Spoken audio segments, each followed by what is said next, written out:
Que Dios les bendiga, mi gente. Lo que acaba de leer mi hermano Fermín es una conversación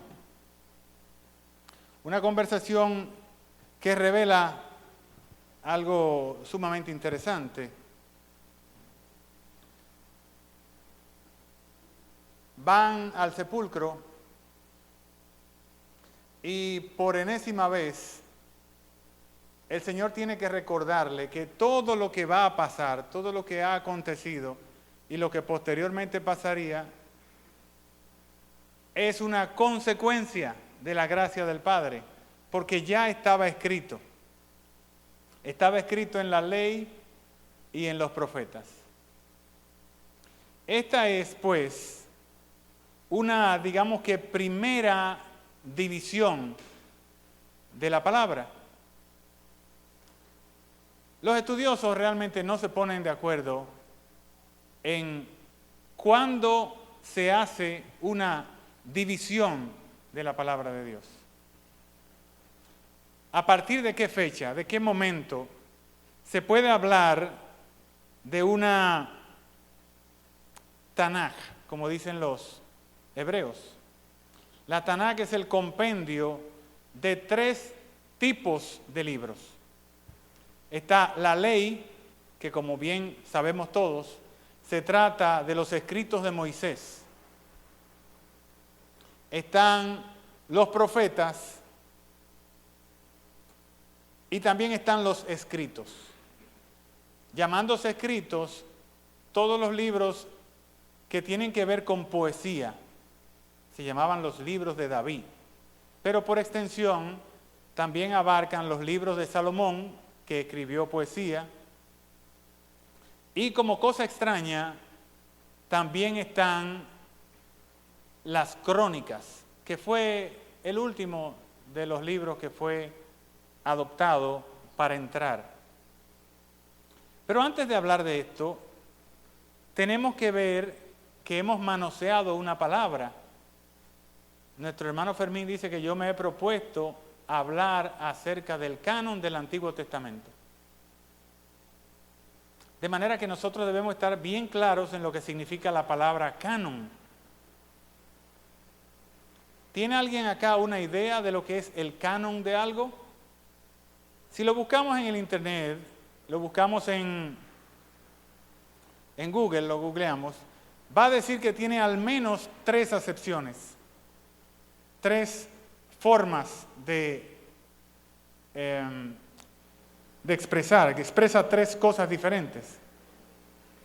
Es muy normal que en este tiempo escuchemos la palabra canon en lo que tiene que ver con la belleza. ¿Cuáles son los cánones de belleza actuales? Pues se dice que un hombre debe tener tal o cual proporción, medida, ¿verdad? Y las mujeres tienen un canon también. ¿Cuál es el canon de belleza femenina? Pues la mujer tiene que tener dependiendo de la cultura, lógicamente, los cánones no son rigurosos. Hay culturas en las que el canon de belleza es o podría ser diametralmente opuesto a lo que nosotros entendemos. Hay culturas, por ejemplo, en la que el hombre, mientras más barriga, más prominente es su barriga, pues es más atractivo o es más deseable, o digámoslo así. Entonces ya sabemos que esa palabra canon tiene que ver con aceptación. Tiene que ver con aceptación fundamentalmente. En el caso nuestro, en el caso de lo que vamos a estudiar, esto tiene que ver con la raíz de la palabra misma. La raíz griega de la palabra canon, así mismo como suena, canon, significa caña. Caña. ¿Por qué? Porque ese es o era el instrumento que se usaba para hacer mediciones. Una medición no es más que una comparación. Medir no es más que comparar una propiedad con otra fija y ver cuántas veces la primera está contenida en la segunda. De manera que esa vara, esa caña, que en latín tiene la misma raíz que en hebreo. En hebreo se llama cané, con K y solamente KN. En latín se llama cané, que es de donde viene caña de azúcar, carne, con doble N. Pero todas tienen que ver con lo mismo, caña, vara. Porque ¿qué es una caña? Una caña es una varita. Cuando esa varita nosotros delimitamos una cierta cantidad de pulgada o de metro o de lo que sea, ella se convierte en una unidad de medida. Entonces medimos cualquier cosa comparándola con esa vara. El canon es exactamente lo mismo. El canon es el establecimiento de algunas reglas, de algunas medidas que podían tomarse para determinar cuáles libros podían ser incluidos en un cierto número de libros exclusivos. El canon, tanto del Antiguo Testamento como del Nuevo Testamento, entonces lleva exactamente el mismo mensaje. ¿Qué sería? Sería la propuesta de algunas reglas, de algunas decisiones que habrían de tomarse para que algo fuese incluido dentro de la exclusividad de unos libros. No tenemos memoria, y es tema de un profundo debate, ¿cuándo aparece por primera vez el canon del Antiguo Testamento? Lo que sí tenemos seguro es que cuando nuestro Señor llegó, ya había un canon.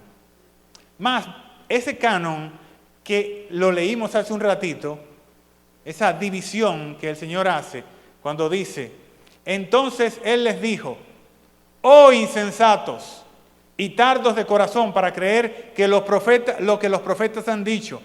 ¿No era necesario que el Cristo padeciera, entre otras cosas, y entregara en su gloria? Y entonces dice el versículo 26, y empezando desde Moisés y siguiendo por todos los profetas, les declaraba en todas las escrituras lo que de él decían. Es el mismo Señor Jesucristo quien define, a partir de lo que acabamos de leer en Lucas capítulo 24, versículo 26, que definitivamente había un canon de las escrituras. Los hebreos tenían un canon y ese canon estaba dividido al menos en, y comenzando desde Moisés,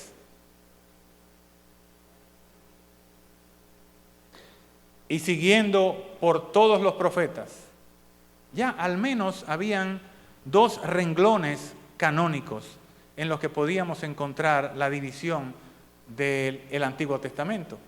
Había sin lugar a dudas otro, y era el que se recitaba continuamente, del que tanto hemos hablado, de que era el necesario para llegar a Jerusalén. Usted no podía llegar a Jerusalén si no era cantando. ¿Y sabe qué se cantaban? Se cantaban los salmos.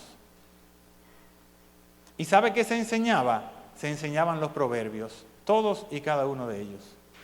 De manera que sabemos, no solamente por él, sino que por los primeros padres de la iglesia, hay evidencia nueva, inclusive evidencia de 1975, 76, cuando en las cuevas de Qumran se encuentran algunos manuscritos en los que aparece. Hay uno famoso que es el QMM4T, en el que aparecen divisiones precisas y se dice habían 22 profetas, ahí estaba la Torá, que está compuesta por los 5 libros de Moisés, y un compendio de libros sapienciales, y finalmente los libros de Reyes y libros de Crónicas, que no son evidentemente libros poéticos, pero sí tienen la trascendencia de enseñar, de educar, de mantener el aspecto de doctrina que podemos encontrar nosotros, por nuestra parte,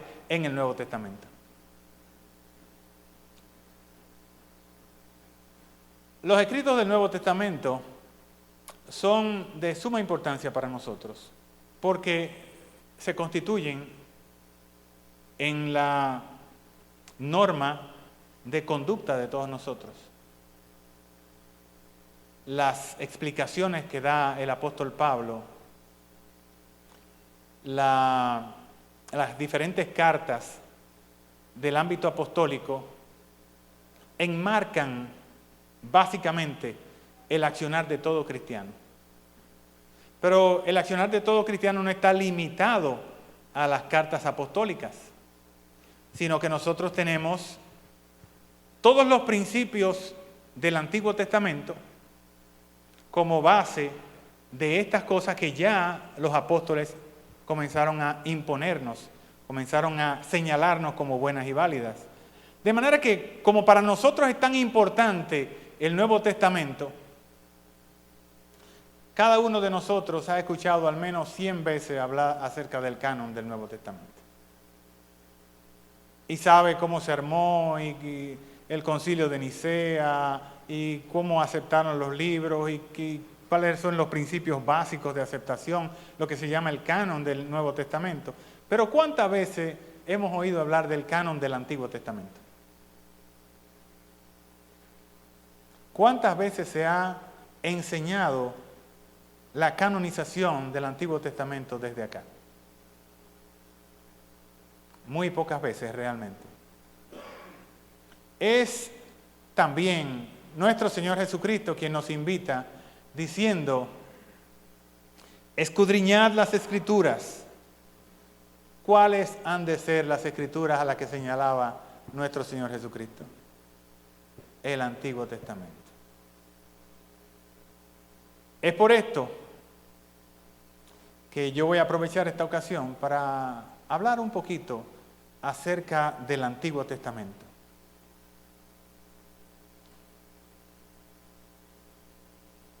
Es simplemente deslumbrante la manera en la que Dios ha manejado las circunstancias históricas para poner en las coordenadas correctas las piezas de este rompecabezas que el Señor ha hecho, para que nosotros encontremos de una manera simplemente fabulosa lo que la palabra tiene para nosotros. Es muy lindo lo que cantamos. Yo te iba a pedir que usáramos ese himno, pero sabe que el Espíritu dirige todo cuanto hacemos. Y ¿cuántas cosas, si nos empeñamos en conocer la palabra y sobre todo el Antiguo Testamento, cuántas cosas encontraremos maravillosas, impactantes, nuevas, grandiosas, si nos ponemos a escudriñar las Escrituras?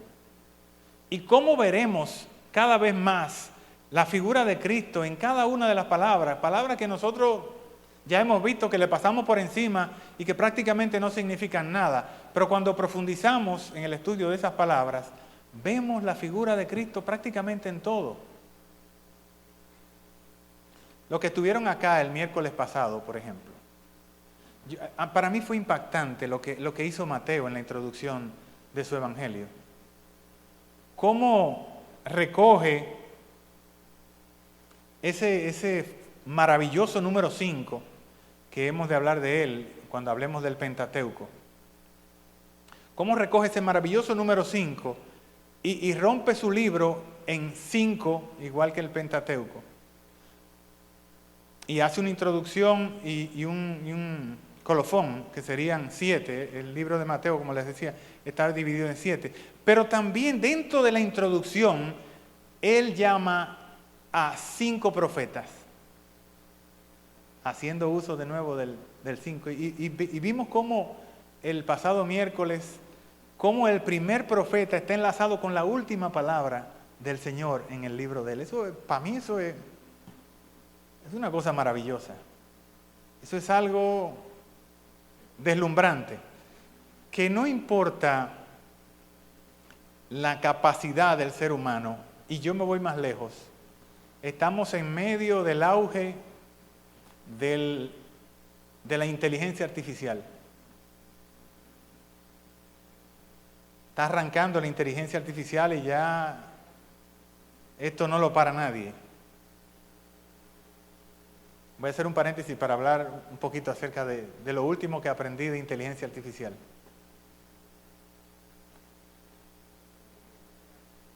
Hay un señor que hace 8 meses,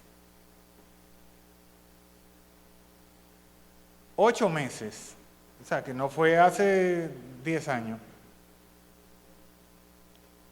hace 8 meses él le pidió a ChatGPT, que es el programa más recurrente de inteligencia artificial, o sea, el que está más a la mano de todo el mundo, porque ahí tú no pagas ni nada, eso es como Google. El Google de la inteligencia artificial se llama ChatGPT. Ese señor le pidió que le diera a ChatGPT un negocio para desarrollarlo porque él no tenía dinero. Entonces le dijo a ChatGPT, yo necesito que tú me des, que me investigues una fuente de ingreso a través de un negocio para ganar dinero. Entonces ChatGPT le dio una lista de 3 y de las 3 ponderó el ChatGPT, no él, ChatGPT ponderó una de las 3. No me acuerdo cuál era, pero tenía que ver con asesoría y cosas por el estilo.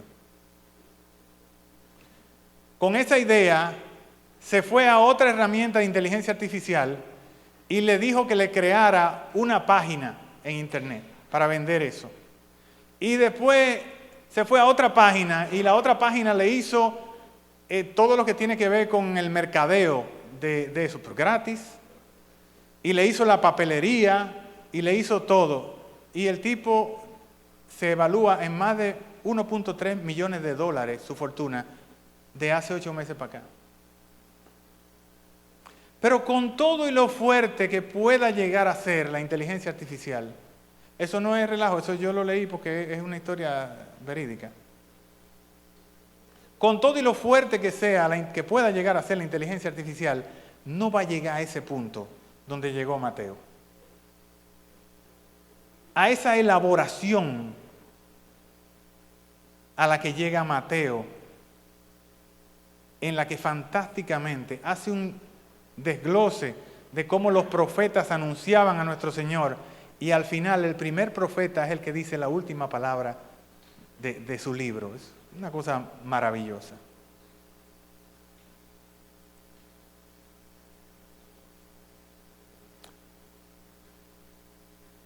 El Antiguo Testamento,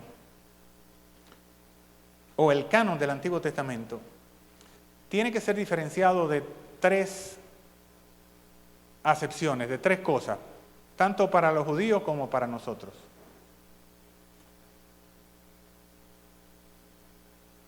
Este canon, y sobre todo el canon que llega hasta nosotros, el canon que los hebreos han aceptado como suyo, el canon que nosotros tenemos ahora, el canon del Antiguo Testamento, es exactamente el mismo canon que tienen los hebreos.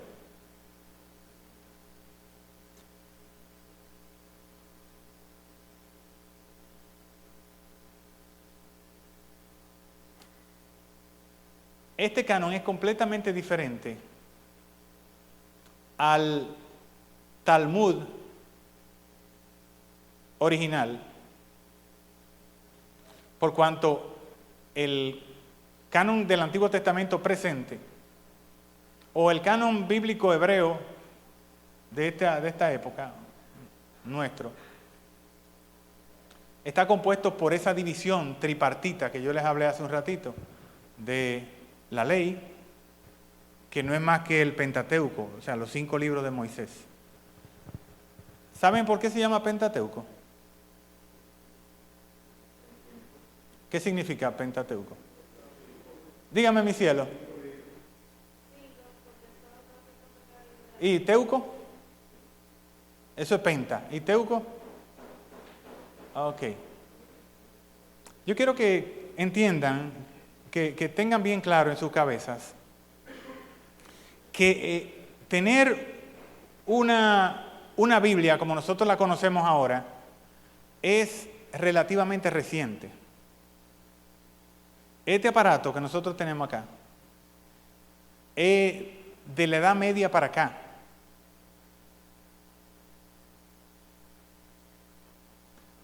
Cuando Jesús en la sinagoga del norte, de allá de Galilea, en la sinagoga de Galilea, lee el libro de Isaías,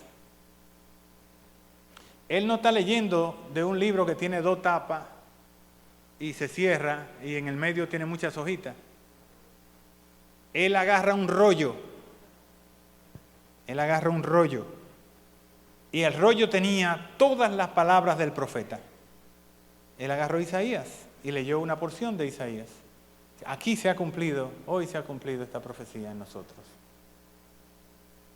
Pero los otros libros, toditos, eran rollos parecidos.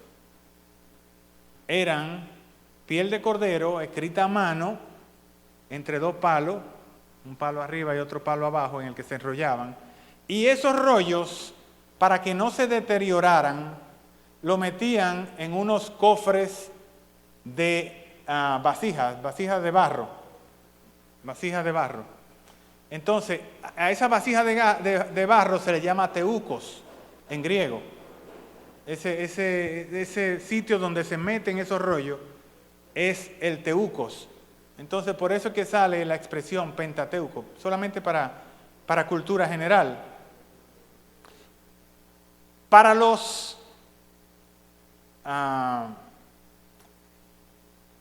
la última vez que conversé con ustedes desde acá el domingo, hablaba acerca de la samaritana. Y tengo que decirle que hay un canon samaritanus. Y ese canon samaritano no admite otro libro que no sea el Pentateuco. El canon de los samaritanos, ellos son radicales con eso, ya no quedan muchos. Creo que leí que son como 5,000 personas solamente y que últimamente están teniendo problemas porque ellos no permiten que se casen con otras personas. Entonces, de tanto casarse uno con otro, ya los niños que están naciendo están saliendo con problemas mentales, deformados y cosas por el estilo. Entonces, ahora van a comenzar a ligarse con otras personas, pero dentro de ellos pasaron casi 1500 años que no se ligaban con nadie que no fueran de ellos. Entonces, cada vez hay menos, por eso les digo que prácticamente están llegando solamente a 5,000 y pico de personas, si no recuerdo mal, y los que están naciendo cada vez con mayores problemas. De manera que ese canon de los samaritanos del día de hoy solamente tiene el Pentateuco. Ellos no creen, a ellos no le hablen de David, no le hablen de los profetas, porque ellos se bastan con el Antiguo Testamento como el Pentateuco solamente. No más de ahí, la ley, que es poquito diferente, no es exactamente igual al Pentateuco hebreo. Aun cuando ellos dicen que son descendientes de los hebreos, o que son hebreos per se, hijos de Abraham, ellos entienden que hay alguna diferencia, no puedo precisarla pero sí de lo que leí, ya puedo decirles que hay unas diferencias que no son simples, o sea, son diferencias marcadas entre el Pentateuco de los samaritanos y el Pentateuco de los hebreos.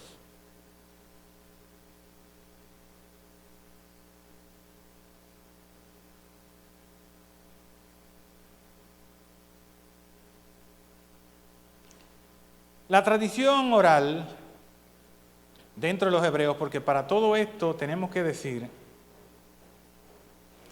que los judíos siempre fueron extremadamente celosos de su literatura.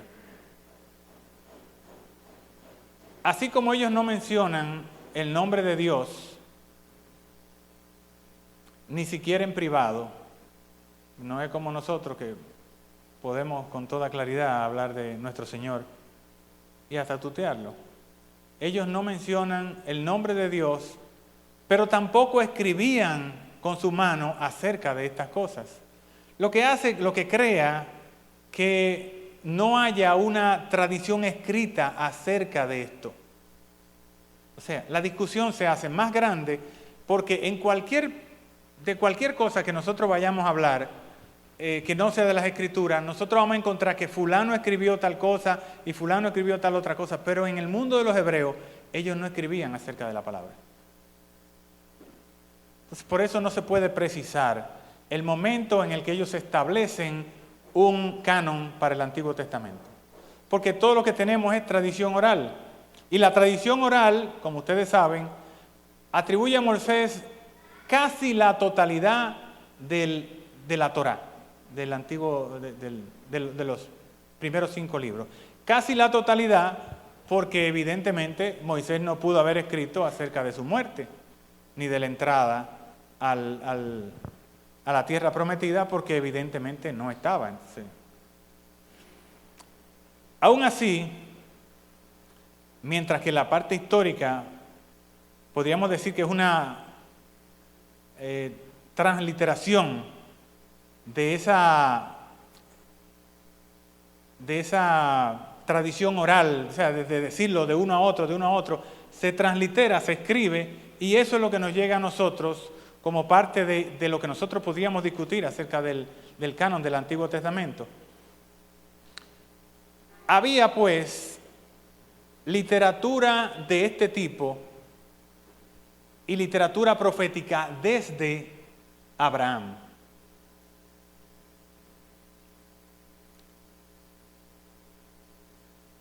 La parte de la Biblia que tiene que ver con Job y la parte de la Biblia que hace mención de Noé o que recordó a Noé son tradiciones orales previas a Moisés.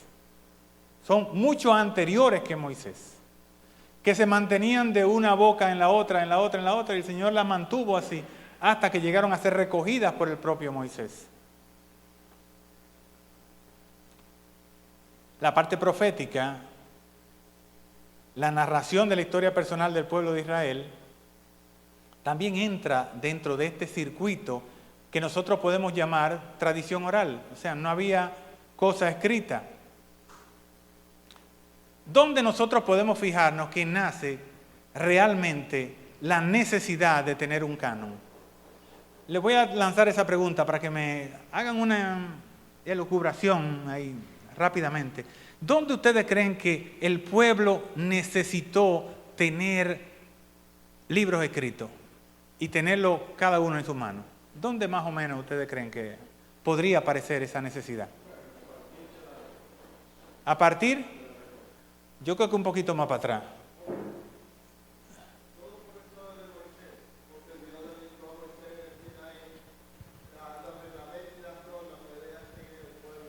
Era un poquito más difícil que esa parte simple en la que tú la pones.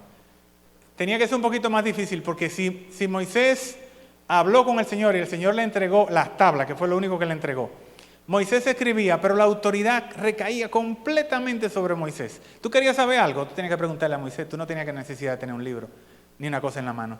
A ver si alguien más tiene alguna idea de por dónde empieza la necesidad de tener libros en la mano. Ahí está, en la dispersión. Ahí sí aparece. Primero, ya no tienen templo. El templo desaparece. ¿Dónde estaban los libros? Los libros estaban todos en el templo. Nadie tenía un libro en su casa. No había manera de tener un libro en su casa. Solamente habían 2 o 3 lugares donde se podía conseguir un libro. Llamando libro a ese rollo del que yo les hablaba ahorita. El primero era los lugares donde estaban los escribas. Los escribas tenían la necesidad de escribir cada cierto tiempo un libro. porque los libros se iban deteriorando con el uso, se iban dañando, se iban rompiendo. Los libros que se iban dañando, que iban a ser, bueno, el escriba tenía el poder de llevarlos a un cierto lugar. No era que iba a ir a cualquier sitio, él iba a ir a un cierto lugar y en ese lugar, vigilado por más personas, el escriba iba escribiendo el libro en un pergamino nuevo, en un cuero nuevo, para preservarlo exactamente como estaba escrito. Entonces, habían básicamente 3 lugares. O estaba en el templo, o estaba en el lugar donde se transcribían los libros. Y una vez el libro era copiado, y lo que se llamaban copistas, y los sabios determinaban que no había errores en la copia,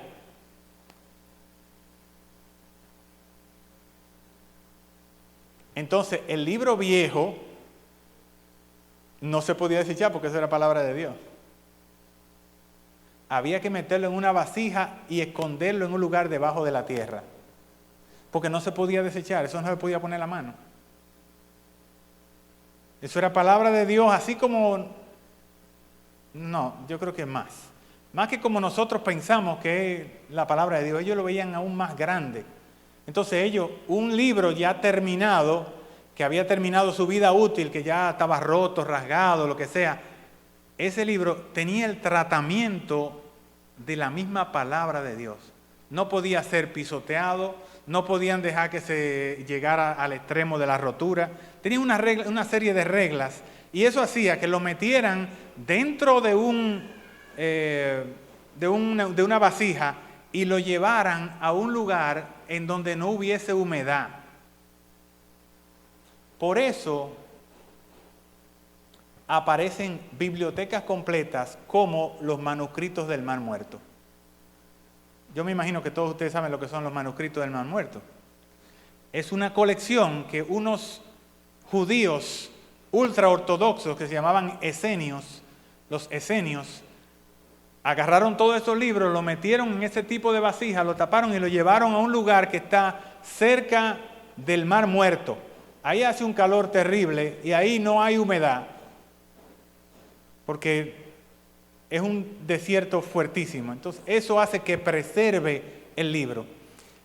Muchísimas de las excavaciones han sacado a la luz manuscritos antiquísimos, viejísimos del Antiguo Testamento, y por la forma en la que estos manuscritos están unidos entre sí, entonces se sabe cómo estaba conformado el canon del Antiguo Testamento, dependiendo de la época en la que se guardaban estos manuscritos.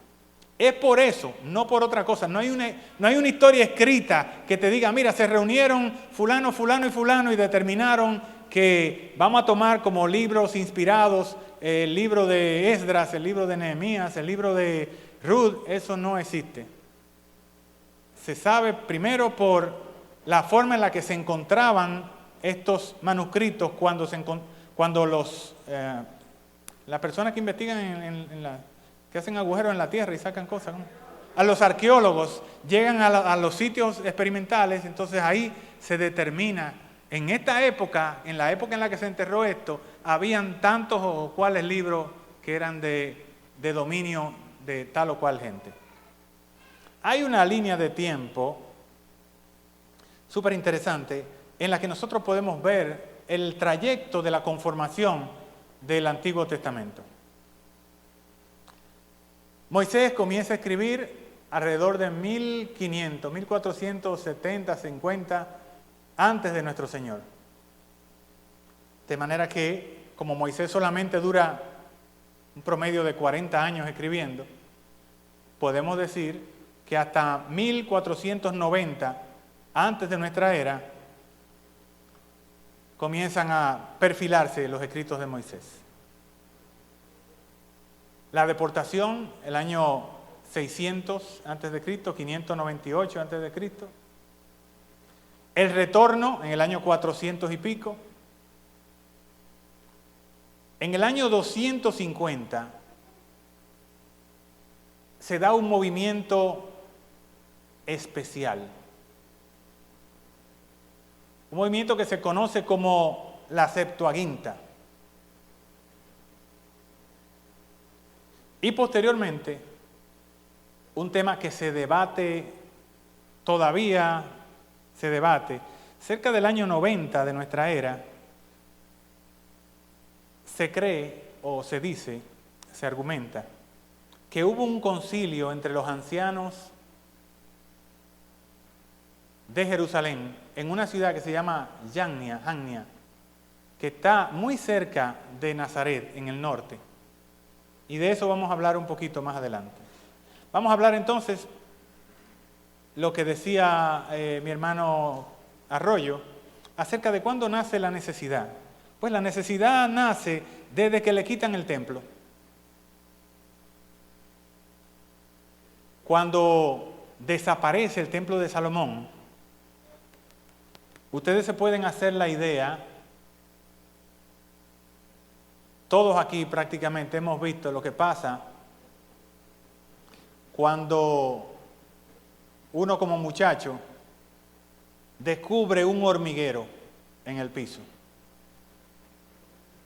¿Qué pasa cuando usted tapa o alborota ese hormiguero que lo tapa? Salen todas esas hormigas a buscar a quien picar y hacen algo parecido debió haber pasado con los judíos cuando cuando Nabucodonosor rompe el templo de Salomón. Ellos no encuentran dónde meterse. Primero, los intelectuales, la clase alta, los pudientes son arrebatados del seno de Jerusalén y se lo llevan a Mesopotamia. Los que quedan ahí son gente de pueblo, son campesinos, son personas que ni siquiera tienen artes de guerra ni manejan la palabra. ¿Y cómo entonces van a trabajar con libros unas personas que ni siquiera tienen escuela? O sea, no tiene sentido. Pero los que se fueron sí. Los que son deportados, los que son repatriados, tienen necesidad de buscar sus raíces. Entonces ahí ellos dicen, ¿cuáles son los libros que debemos enseñarle a nuestros hijos? Entonces ahí aparece una primera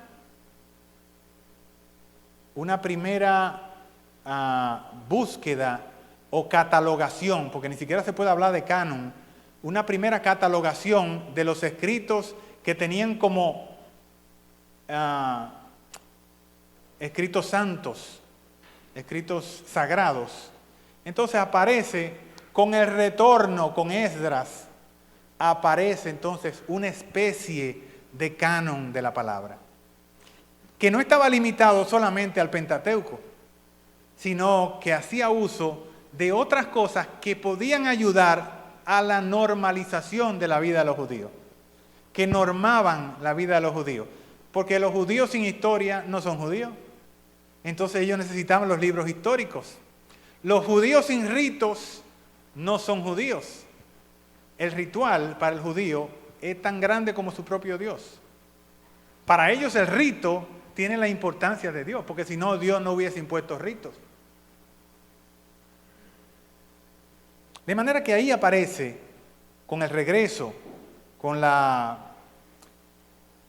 el regreso de la deportación, cerca del año 420, aparece entonces una especie de canon, una necesidad propia del pueblo de tener tres cosas: la ley,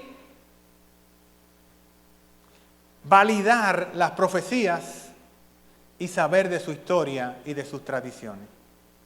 Entonces, en función de ellos arman a partir de ahí una especie de canon. Pero ese canon, yo le decía que canon tiene que ver con regla, con medición. Ese canon no era para nada estricto. Más adelante, para avanzar un poco, en el año 250, posteriormente a a la muerte de nuestro Señor, a la destrucción del segundo templo, que fue apenas en el año 70. En el año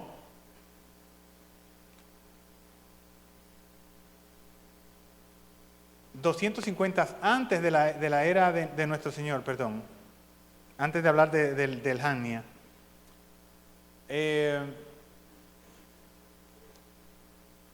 Ustedes saben que el Imperio Romano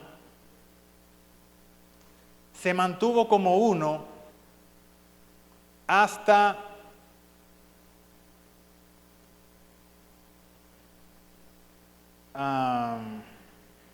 Alejandro Magno. Cuando el Imperio Romano se rompe, se desmembra en 5 imperios, en 5 generales que tenía.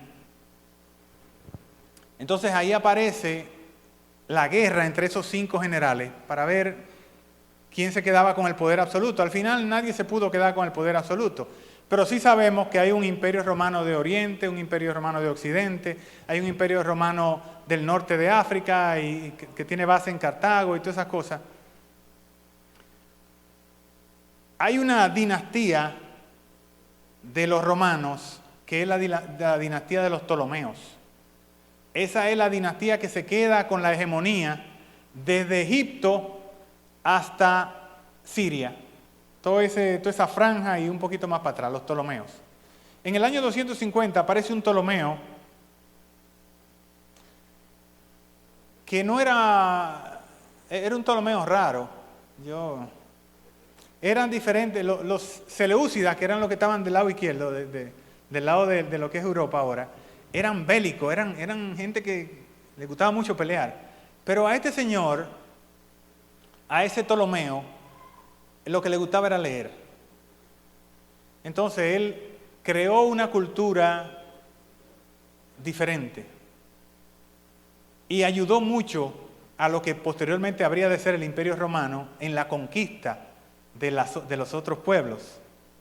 Porque los Seleucidas, como yo les decía, cuando agarraban un pueblo lo que hacían es que lo masacraban y lo llevaban como esclavos, así mismo como ustedes han visto las tradiciones de los pueblos grandes, de los grandes imperios anteriores al imperio griego, al imperio de Alejandro Magno. Este señor, Ptolomeo, como estaba tan interesado en la filosofía y en las letras, él se entera de que hay una cultura muy rica, que es la cultura judía. Entonces, él quiere los libros de los judíos para él leerlos. Él dice, no, consíganme una gente que me traduzcan esos libros, porque se habla muy bien de esos libros. Entonces se comisiona a 70 ancianos para que traduzcan al griego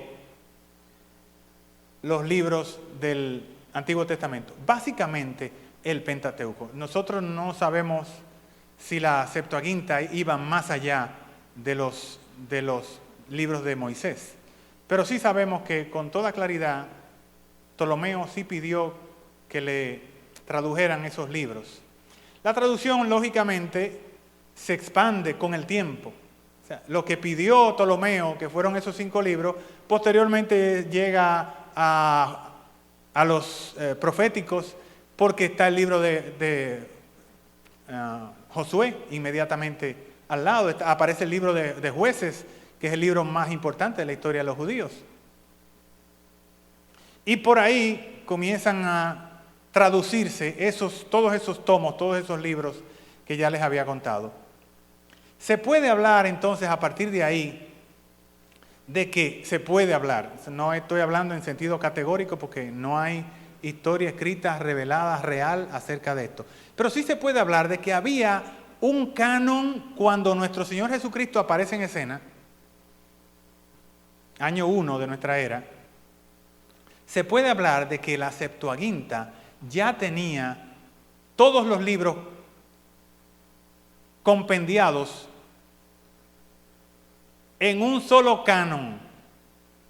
¿Estamos claros? Cuando yo digo un solo canon, no quiere decir que era un solo libro, Porque yo le dije que teníamos que sacarnos de la cabeza de que los libros, aún en el tiempo de nuestro Señor Jesucristo, estaban compendiados así. Sí se sabía, sí estaba establecido cuáles eran esos libros, pero no había un maletín que tuviera esos libros. ¿Se entendió? No había una especie de compendio, como lo podemos ver ahora, acerca de ello. La Tanaj, o la parte que tiene que ver con el Pentateuco y los profetas, aparece exactamente después de la deportación de Babilonia. Estos elementos, estos libros que para nosotros son el día a día del Antiguo Testamento, estaban ya canonizados, o sea, se tenía una idea de cuáles eran, cuando yo hablo de canon es regla, de cuáles eran las reglas que se debían adoptar para saber si un libro era sagrado o no. La primera regla para saber que ese libro era bueno es que ese libro tenía que estar escrito en hebreo.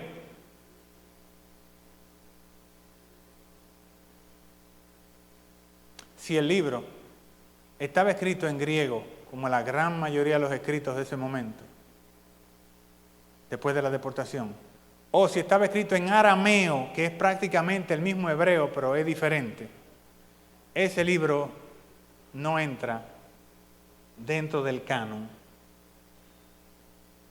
Pero como yo conozco a Dios, yo sé que siempre hay una excepción para la regla. El libro de Daniel ni está escrito en hebreo, ni fue escrito como, la segunda cosa es que estuviera escrito en Tierra Santa, en la Palestina anterior, en la Palestina antigua. El término Palestina es nuevo, es reciente, es de hace muy poco. Entonces, las dos primeras reglas eran que tuviera escrito en hebreo y que fuese escrito en Palestina, en la tierra de la tierra prometida. Fíjense que aun cuando Moisés no escribe desde el otro lado del Jordán, Moisés no cruzó el Jordán. Cuando Moisés escribe en lo que después sería tierra de hebreos, porque la promesa del Señor era que desde el Gran Mar hasta el río Tigris, todo iba a ser de los hebreos. Y cuando Moisés escribe, no escribe en Sinaí, escribe frente al río Jordán. O sea que los escritos de Moisés tenían la validez de, primero, habían sido escritos en hebreo, y segundo, contaban con haber sido escritos también del lado de la tierra prometida. Voy a dejar esto acá, y para la próxima semana entonces vamos a hablar a profundidad acerca de esos criterios hebreos de aceptación. Y vamos a ver cómo conformaron a partir de ahí ese canon. ¿Y cuándo aparece el canon que nosotros tenemos en el día de hoy? Se lo voy a dejar de tarea, si quieren estudiarlo. La próxima semana vamos a estar trabajando acerca de ello.